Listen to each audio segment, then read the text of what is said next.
এই মেয়েটির সারা গায়ে রক্ত মেখে বিবস্ত্র এক অবস্থা। সে দরবারে হাজির হয়ে নিজের ব্যাগ থেকে একটা মানুষের কাটা মাথা বের করলো। দরবারে উপস্থিত সবাই তখন মাথা নিচু করে মেয়েটির সামনে নত হয়ে গেল। কি পরিচয় এই মেয়েটির? কার মাথাই বা সে কেটে এনেছে? কাটা মাথা দেখে কেন সবাই তার সামনে নত হয়ে ক্ষমা চাইলো? সকল প্রশ্নের উত্তর দিতে আপনাদেরকে এই গল্পটার শেষ অবধি দেখতে হবে। তো চলুন শুরু করা যাক আজকের ঘটনা প্রবাহ।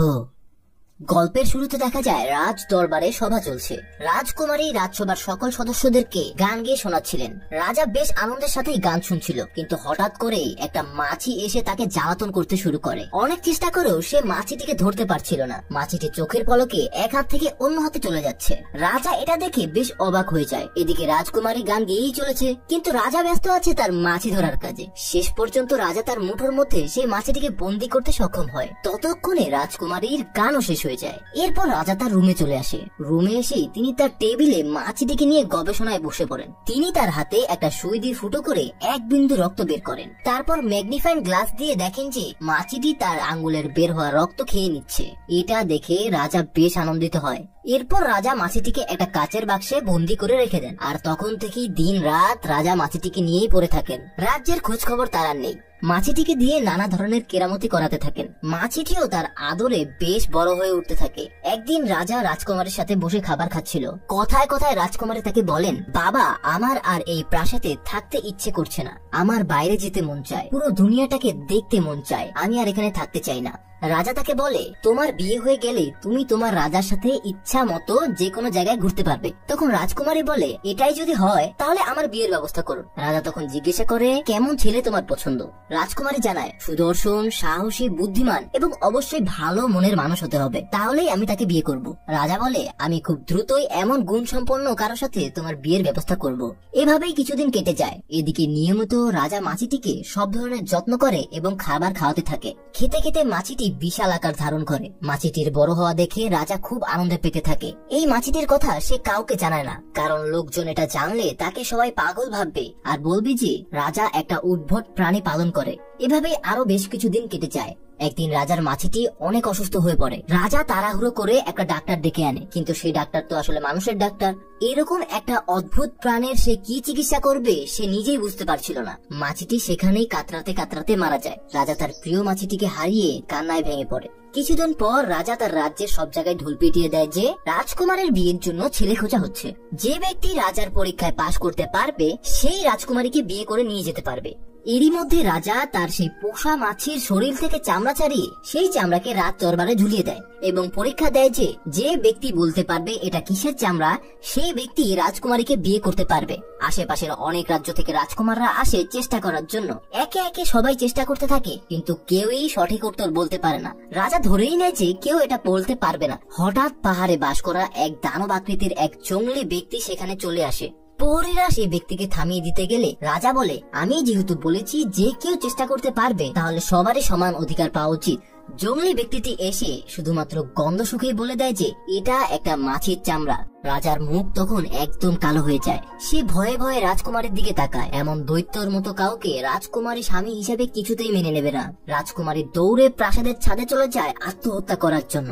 রাজাও তার পিছু পিছু দৌড়ে সেখানে চলে আসে। সে ছাদে গিয়ে দেখে রাজকুমারী ছাদের একদম পাশে দাঁড়িয়ে আছে আত্মহত্যা করার জন্য।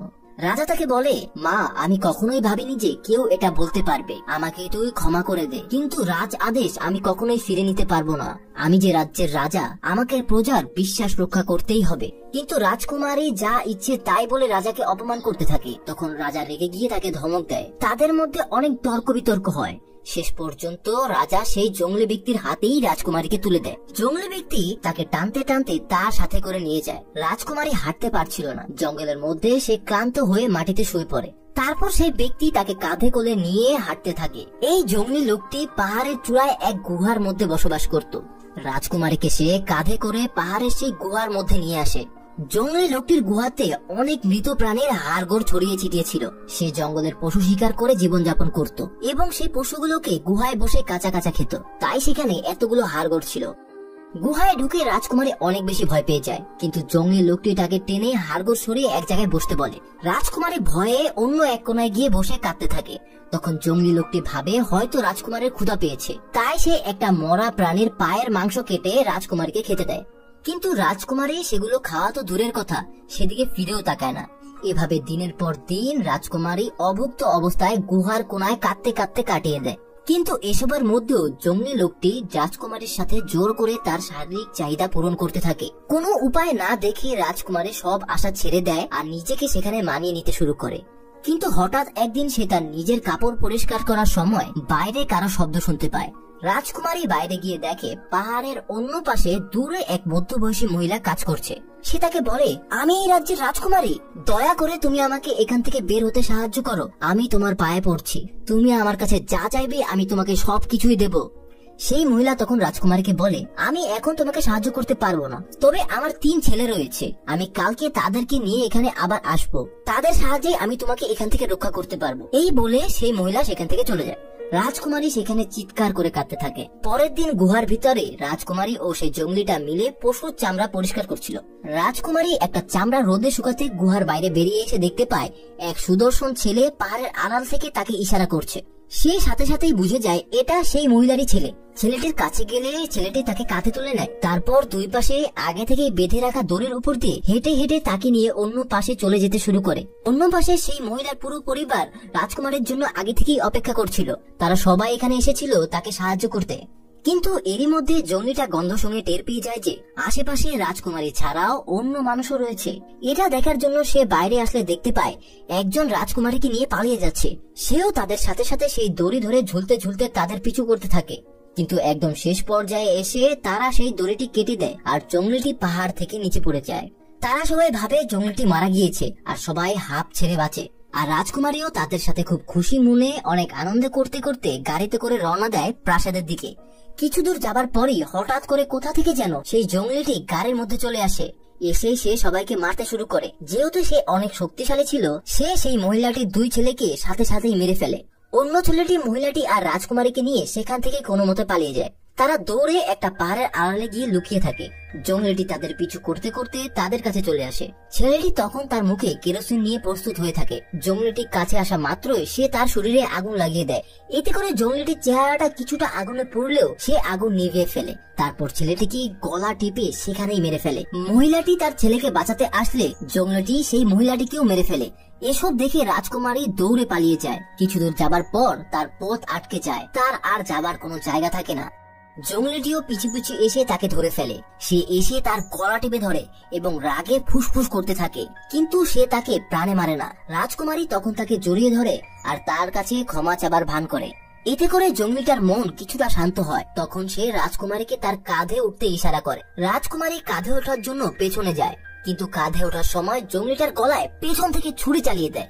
জঙ্গলি লোকটা নিজের গলা ধরে সেখানেই হাঁসফাঁস করতে করতে মারা যায়। অন্যদিকে দেখা যায় রাজা এখন অনেক অসুস্থ হয়ে গিয়েছিল। রাজাকে সুস্থ করতে অনেক ডাক্তার তার চিকিৎসায় নিয়োজিত রয়েছে। রাজার রক্তকে বিশুদ্ধ করার জন্য রাজাকে যোগ ট্রিটমেন্টও দেওয়া হচ্ছে। তখনই হঠাৎ একজন কর্মী এসে চিৎকার করে বলে, রাজকুমারী ফিরে এসেছে। এটা শুনে রাজা সবকিছু ফেলে রেখে দৌড়ে বাইরে চলে আসে। বাইরে এসে সে রাজকুমারীকে দেখে স্তব্ধ হয়ে যায়। রাজকুমারীর সারা গায়ে রক্ত মাখা। রাজকুমারী এগিয়ে এসে নিজের কাপড়ের ব্যাগ থেকে জঙ্গলিটার কাটা মাথা বের করে বলে, এই সেই স্বামী যাকে তুমি আমার জন্য পছন্দ করেছিলে, দেখো এখন আমার কি পরিণাম হয়েছে। সাথে সাথেই রাজা লজ্জায় হাঁটু গেড়ে তার সামনে বসে পড়ে। সবাই রাজার সাথে নত হয়ে যায়। সবাই করজোড়ে রাজকুমারীর কাছে ক্ষমা ভিক্ষা চায়। রাজা বলতে থাকে, আমাকে তুই মাফ করে দে মা, আমার খামখেয়ালির জন্যই তোর সাথে এমন হলো, তুই আমাকে মাফ করে দে। রাজকুমারীও তার সাথে সাথে কেঁদে ওঠে। পরের দিন পুরো রাজ্যে ঢোল পিটিয়ে দেওয়া হয়। সিংহাসনের রাজার জায়গায় রাজকুমারীকে বসানো হয়, তার মাথায় রাজ মুকুট পরানো হয়। আর এভাবেই আমাদের গল্পটা শেষ হয়ে যায়।